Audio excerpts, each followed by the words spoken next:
blink. And I said, why? Oh, I forgot to plug in the thing. Well, let's hope this doesn't. Two. Apologies to anybody who is listening to this on their headphones to get the maximum sexiness out of my baritone voice. Hi, boys and girls. 2, 3, 4. Do do do do do do do do do do do do do. Do do do do do do. It's Wednesday. I'm in. It's right about time for some picks of the week. Boo doo boo doo boo. Sorry, I feel like I feel low energy, but I want to be higher energy. But also, I'm totally fine with going back to reasonable lengths on this goddamn thing. All right. So first up, this was one I had not planned on buying. I didn't even know this was what this was. It's called Search for Who. I think that's how you pronounce that. This turns into an Abbott and Costello routine. I'm going to be delighted. So the owner, Warren, at the shop that I go to, does this thing pretty much every week where he will put 2 or 3 titles in my bag that I did not ask for, but that he thinks I might be interested in. And like I've been a little more selective lately, so that hasn't really worked. And so like this week there was 2 or 3. Didn't give me my copy of Shang-Chi, but all right. And the other 2 I was like, eh. But this looked interesting enough. And I've been like I may have mentioned I've been working on like a kung fu type thing, and so this seemed like relevant, perhaps. Especially when the novel I have published is a superhero novel, superhero gangster novel, as I call it. It's out of print, don't worry about it. And I took that opportunity to read even more comic books than I normally do, and to use it as research. But it worked, I think. Like I was able to. I wanted it to be a bunch of fight scenes, and reading a lot of superhero comics helped me write that, for better or for worse. So something like Kung Fu's now, like I'm exposing myself to more of that, when and if possible. I still haven't seen Shang-Chi, and I do realize now that apparently it's pronounced Shang-Chi, which is, I don't know if that's how it's supposed to be pronounced, but I went and saw the new Candyman, which super good. I loved it. And there was a trailer, there was a lot of ads for that movie, for Shang-Chi. And the guy who plays him and that nice Aquafina gal who's also in the movie, they were like, come see Shang-Chi this weekend. And I was like, oh, okay. I've been saying Shang-Chi my whole life. But that's also because I think I've discussed Shang-Chi comics with other people. But we all say Shang-Chi, I think, because you just read it. And that's just for whatever reason, dumb American mind. But I mean, so I'm probably going to keep saying Shang-Chi just because that's what I'm used to. But who knows? That was a fun aside, wasn't it? Killed 3 minutes. Also this week I got Maze Book by Jeff Lemire. I can't believe how much this guy cranks out. Like, I want to say since '07 was when he did the Essex County trilogy, was when that started anyway. And he had done a couple other books before that. Lost Dogs, I think, was one, and True North. That sounds right, but I'm not sure. I think I have at this point everything Jeff Lemire has done. Most everything. Some of his DC stuff, I don't think. And even though I think I might have read it on the app, I did not buy his Hawkeye at the time for some reason. I think that was when I was not working at the shop, and so I had to be real selective. Regardless. This is one of those that he's drawing himself, though, and I'm stoked for that, too, because he has and he's been very into watercolors. I don't want to say that's a new thing, but in the book Descender, which was then followed by Ascender, was written by Jeff Lemire, but drawn by Dustin Nguyen. But Dustin Nguyen uses a lot of watercolors, so I could definitely see. Now that I'm saying it out loud, though, Jeff Lemire has always done a lot of watercolors. It's just something he does, and I like it. I don't know that I've ever. There's Matt Kindt works in watercolors, yeah, and he works in colored pencil a lot, which I also like. I'm never gonna turn my nose up at something like that. I don't think. Like I like when artists will do other stuff and try to have kind of a signature. And there's no, I don't feel like this is true. This certainly isn't. Well, I guess okay. Sorry, I was going to say that there are very few drawing styles that I don't like, but that's definitely not true. I mean, there's some really, really bad 90s stuff. But then again, I mean, as much as I hated that when I was a kid, and well, I didn't hate it, but as much as like I grew to dislike it as a kid, it's like it's a very stylized. There's no other better way to say it than just 90s style. It's very stylized for superhero comics, anyway. Highly stylized and really bad for the most part. But now even I do have more of a, at least an ironic appreciation. Like I do like it just for being what it is. It's very representative of that time, which, you know, having grown up in that time is just kind of default important to me in some ways. I also don't really like manga or on anime or however anime. You guys let me know how to pronounce things and I'll be sure to do it. As long as I'm just talking into the void, I think it doesn't really even it doesn't even matter. Oh, excuse me one second. I'm going to pause this actually. And we're back. Sorry, I had to take lactate to offset the ice cream cone I just ate. I don't like manga or anime really that much. But that's not even, I mean, like, if I were on a desert island and all I had to read was manga, I'd be the biggest manga fan in the world. Because I do truly like the form of comic books. I've said this before. Just the art form. So I'll read anything that's a comic book. And, but I obviously, there are things that I would prefer to read. I will say that, like, as much as I'm into music and as much as I'm into movies as well, there's I'm much more, maybe not with movies so much anymore, but I'm much pickier. But with comics, and I'm not. I'll read pretty much anything. So, I don't know what got me off on that little thing, but whatever. This is a thicker book, and it was $6, but, which is, you know, $2 more than, like, your average comic. But and there's going to be a few more issues, so hopefully they're not all $6 because that does start to add up. But I'll still get it because I really do like Jeff Lemire's work a lot. This is what I'm probably most excited for this week. This is Ka-Zar, Lord of the Savage Land, #1. And as I've mentioned, there's like a few sorts of genres or like subgenres more like that I really enjoy, but I don't read enough of. Like pirates is one. I like pirate stuff, but I don't read a ton of it. I'm reading the S. Clay Wilson book, which I'll talk about when I finish it. Because there's stuff like crime and western and sci-fi. Those are like probably my big three. Those are the sorts of stories that I enjoy the most, comic book or otherwise. But there's a bunch of other ones that I don't read nearly as much of. And Jungle Adventure is one of them. So Ka-Zar was always Marvel's answer to Tarzan.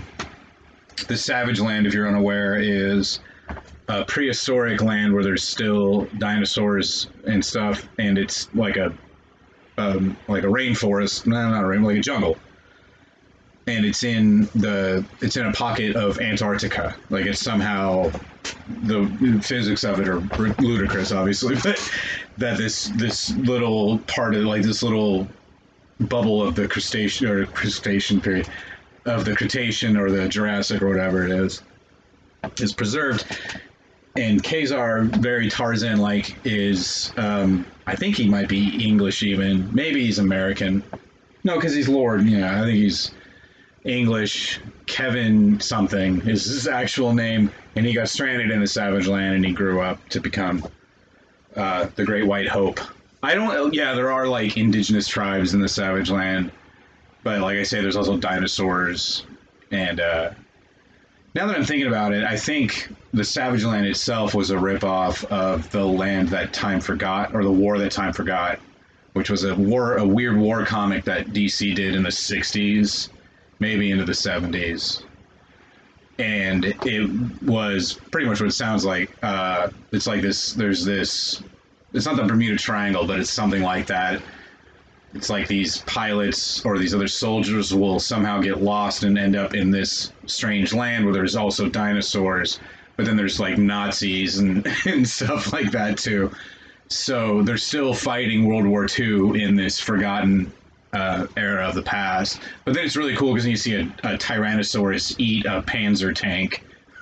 So that's it's fun. I think I have DC and Marvel both. They I don't know if they do them anymore, but they both had a line of cheap, super thick, black and white reprints of comics. A lot of them from the 60s and 70s, but I think probably into the 80s as well. And Marvel's line was called the Essential Marvel, and DC's is called Showcase. And they did at least one volume showcase of The War That Time Forgot, and I'm pretty sure I read it, and I loved it. But no, wait, that's what it was. I think I started to read it, and it got really repetitive. And I don't even know. I might not even own it anymore. Now I want to check. Because there was around the same time they were doing a lot of this Bronze Age or Silver and Bronze Age war stuff in showcase form. And they did one of, I do have volume 1. So then I think Haunted Tank might have been the one that I found just repetitive. Yeah, because I got rid of that. Okay, that makes sense. The Haunted Tank, as long as I brought it up, even though it has nothing to do with the discussion at hand, is the Haunted Tank was an old Sherman tank in World War II. Wait, Sherman tanks weren't old in World War II. But it was it was an old Sherman tank, right? Yeah. During World War II. It's been so long. And one of the soldiers on it is a corporal, I want to say, like a lower non-com like that, and Jeb Stewart is his name, and he's also related. He's like a descendant of another Jeb Stewart who fought in the Civil War for the Confederacy. And the tank that they're on, Jeb Stewart puts a Confederate flag. This is like Dukes of Hazzard era. So the Confederate flag wasn't quite as, I'm sure it was as triggering back then, but it's, polite society didn't care as much. And so the tank is haunted by the ghost of his great-grandfather. And therefore it can give them kind of spectral, like he's got powers and stuff like that. It's very silly, obviously. But yeah, I think it just kind of got repetitive or something. But it doesn't sound right, because The War That Time Forgot is definitely way more repetitive. But I got rid of that Haunted Tank. Like, I bought that showcase. I started to read it. I got bored. I just traded it back in for some less credit, like store credit. And I barely opened it, so it was like brand new. So I'm sure Greg sold it, and it was fine. Anyway, Kazar. So I'm just excited for another Jungle Adventure book, because that Savage Hearts book from Dark Horse has been really good. This cover is, if I'm not very much mistaken, a tribute cover to a similar Amazing Spider-Man cover during the Kraven's Last Hunt storyline. Let me make sure that I know what I'm talking about.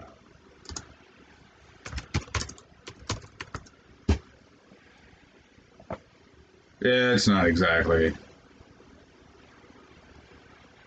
To do these sorts of covers is not that unheard of the hero or whoever crawling out of a grave. But I was thinking of Web of Spider-Man number 32, but that's not entirely. All right, so whatever. It still puts me in mind of that cover, and it is a cover that I like. And those books of the week. And then all right, good. I do kind of want to get some reading in. I actually have some non-funny book reading I'd like to do, but who the hell am I? So last week I read Superman 78, number 1. This was fun. This was exactly. I didn't also get to it. I started talking about how they started Batman 66 and now this Superman 78, which is also apparently It's the inside front cover is dedicated to the memory of Richard Donner, who passed away just this year, which seems crazy to think. And Superman 78 stands as a tribute to director Richard Donner, who made a generation of fans believe a man could fly. So they might have just dedicated to this. I don't think they started this because he died. That would be kind of weird, but it is dedicated to him. They're also currently now doing a Batman 89. So it's again the similar same thing. It's Batman stories, but set in that specific world of those Tim Burton films, which I've never liked. I didn't like them then, and I haven't watched any of them in years. My friend Mary Jane French, the very funny and talented Mary Jane French, is a big fan of like Batman Forever, and I think she really likes the over the top campiness. She likes the Schumacher ones. I think she likes the Burton ones. Most people do. I don't, and it's not a hill I'm willing to die on. When people go when those movies come up, I don't go, oh fuck them, but I'm like, I never really cared for them, and it's really dumb. This is a really dumb story of my lifelong brand loyalty, but when I started collecting comics, was because I read an article in Comics Scene about Wolverine, and I was like, this is the greatest character I've ever heard of, and that was in 1988, and then that summer, right, was when that, no, it was 89. So the following summer, so I'd been collecting comics actively for several months, and then when that movie came out, I don't know how many people remember this, but I remember like it was yesterday. Batman Fever swept the nation, certainly in my junior high school, and I was livid because I was an avowed Marvel zombie. I refused to read any DC comics back then. I did read The Killing Joke and refused to admit to anyone that it was one of the most brilliant comic books I've ever read, before or since. But that's an asterisk. I would refuse to read DC for like the first 4 years. I was a hardcore comic book nerd. And every dipstick at my school had a Batman t-shirt. Everybody all of a sudden was this huge Batman fanatic. And I was like, I don't see any of you. None of you. It was my first my first sort of punk rock experience of being like, I was here first. And I know it's dumb, and saying it out loud doesn't make it sound any less dumb, but at the same time, I'm leaning into it now. I was that kind of kid growing up, would only like stuff if no one else liked it. And then I spent years trying to distance, but like, I was like, well, I have my own tastes and this is, so I just don't care. And that's still kind of how it is, but I'm totally fine with it, is my point. This mindset of like, if everybody else likes it, I can't be bothered. If I was a dickhead about it, that would be different. But I'm just like, I just kind of quietly slink out of the room, out of the cultural conversation until 5 or 6 years goes by, and then I want to talk about what did I just finish recently that was really old? It doesn't matter. I'm leaning into that now, though. I'm happier that way. I like having my own little thing, and that if I meet somebody who's into it, I go, oh, cool, we can talk. But it's like, it doesn't happen very often.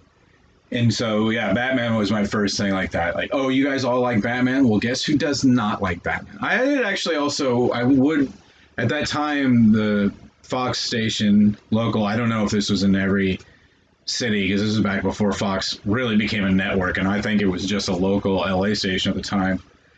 And they started showing the old Adam West show, and I did really like it. But it was also because there was like Burgess Meredith was on it, and I really liked Cesar Romero as the Joker. Like, it was, I liked it for the same reason everybody likes that show. It's over the top and campy and fun. But it was still begrudging. Like, I still did not want to like Batman, and I think even like a friend of mine for my 11th or 12th birthday party gave me a Batman t-shirt, and I thanked him I was like, oh, wow. And I was he didn't know me well enough. Like, we hadn't known each other for that long.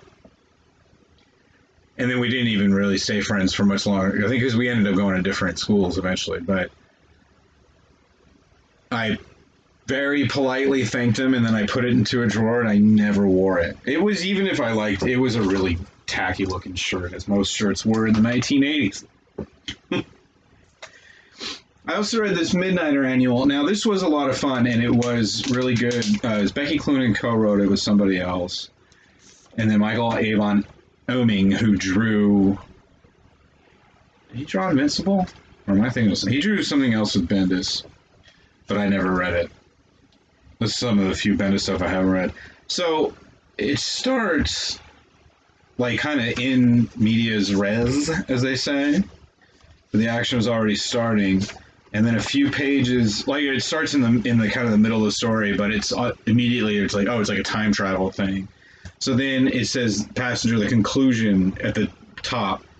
Now I couldn't tell if that was because it does then loop back around on itself, or if this was continued from another annual that I was unaware of. Like, because Mr. Miracle is featured heavily in this story as well.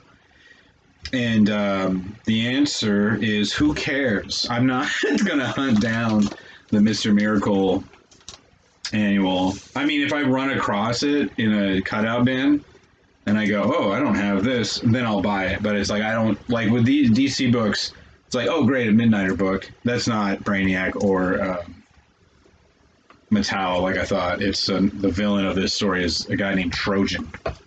But it was fun, and it was yeah, I really liked it. It's not the best Midnighter story I've ever read, which I know it's a shitty thing to say, but yeah, I had a good time. This was exactly what I hoped it would be too. The Aquaman 80th anniversary special, 100-page super spectacular.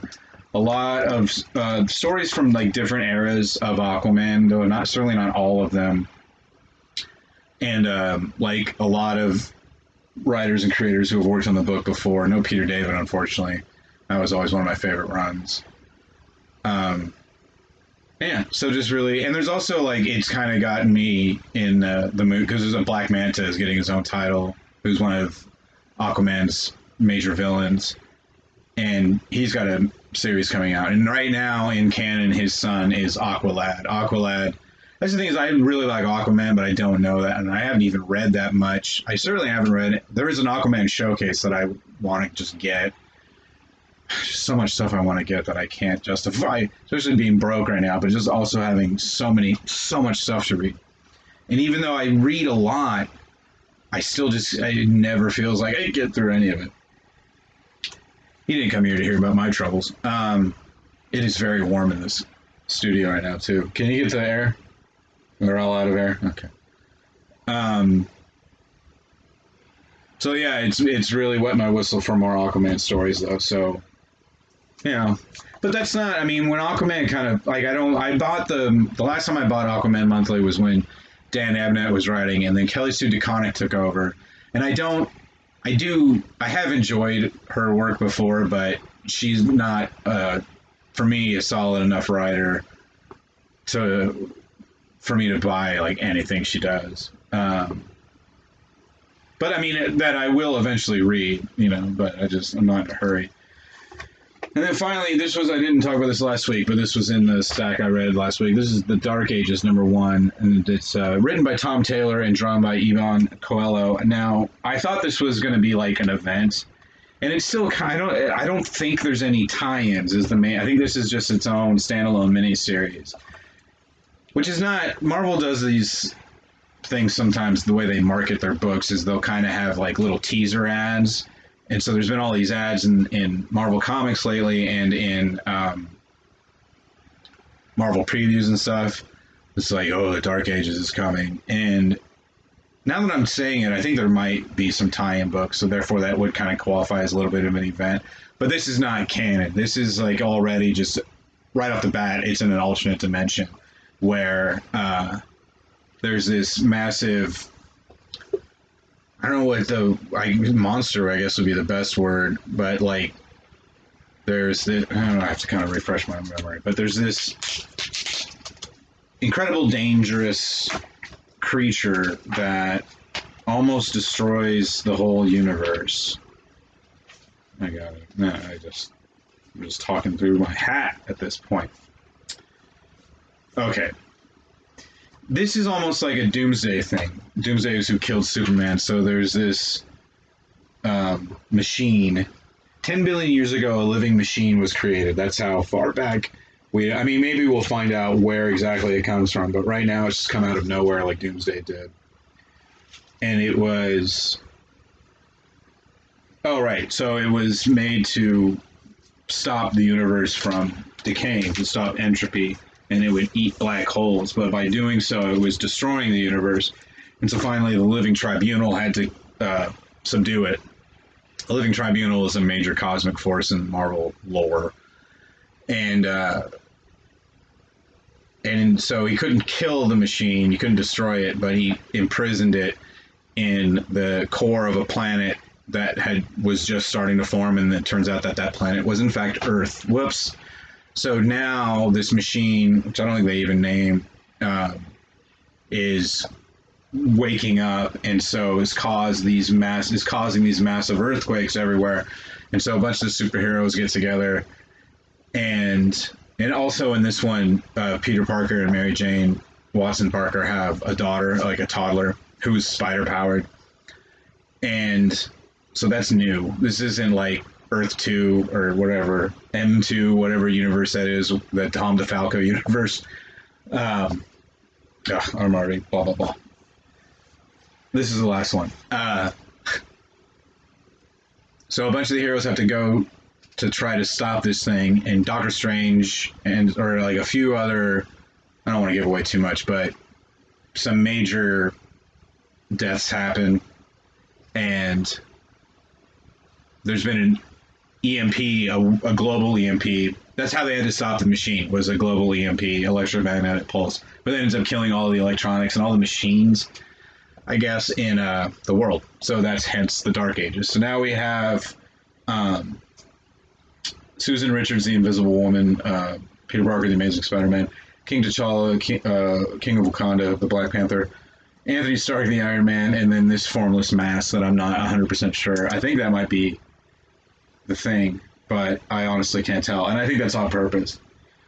Tom Taylor is a very popular writer, and let me actually make sure I'm right about this before I say it out loud, but I have a theory that this is kind of a book that they just wanted to do with Tom Taylor.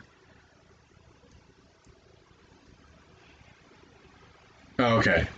So I think Taylor is probably more well known for his DC work, though he has done, yeah, that's right, he did All New Wolverine, which I liked, and X-Men Red, and Superior Iron Man I love.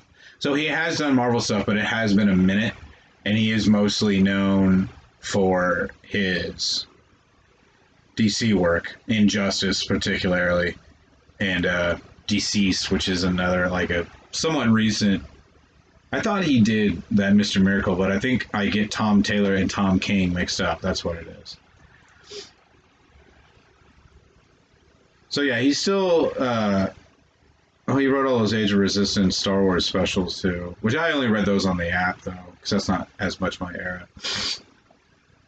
This felt like, and maybe I'm wrong, but this, because it does seem like he kind of goes back and forth pretty fluidly. Like he's not a Marvel guy or a DC guy. So never mind then. I was going to say I thought of him as more of a DC guy, so just getting him to write this would be just kind of like, oh, we can have Tom, but I was thinking of Tom King.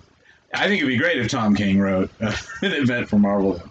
So this is fun, and this is like not necessary, but the sort of thing that I do enjoy from Marvel Comics, and that's really what this is all about. That was Pixel last week. Thanks for stopping by, everybody. I'm gonna go. I'm tired. Do I come off tired? What am I, drunk? Anyway, so thanks for stopping by. Like I say, ba ba ba ba ba ba ba ba ba ba ba ba ba.